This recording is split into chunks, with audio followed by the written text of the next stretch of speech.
December 23ஆம் தேதி 2024 அண்ணா பல்கலைக்கழகத்தில் அங்கே படித்துக் கொண்டிருக்கக்கூடிய சகோதரிக்கு மிக மோசமான கோரமான ஒரு பாலியல் வன்கொடுமை நடந்தது நமக்கு தெரியும். 23ஆம் தேதி நடந்த அந்த பாலியல் வன்கொடுமை 24ஆம் தேதி 25ஆம் தேதி ஒரு குற்றவாளியை கைது செய்தார்.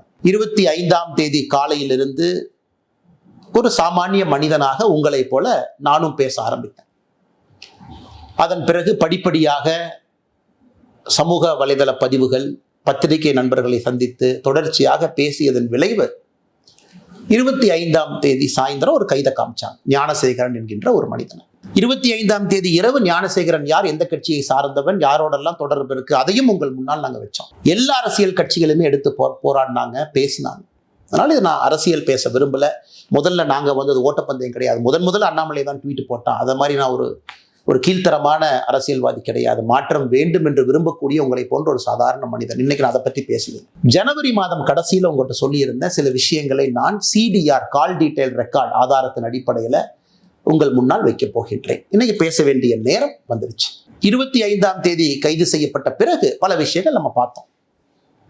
எஃப்ஐஆர் கசிய விடப்பட்டது. 27ஆம் தேதி நான் ஒரு அறப்போராட்டத்தை முன்னெடுத்தேன். அதன் பிறகு அண்ணா பல்கலைக்கழகம் சில விஷயங்கள் செஞ்சாங்க. நாங்கள் செக்யூரிட்டி அது பண்ணுறோம், நாங்கள் டைட்டன் பண்ணுறோம். சென்னை உயர்நீதிமன்றம் எஸ்ஐடியை போட்டு கண்காணிக்க ஆரம்பித்தாங்க. இன்னைக்கு 5 மாதங்கள் கழித்து தீர்ப்பு வந்திருக்கு.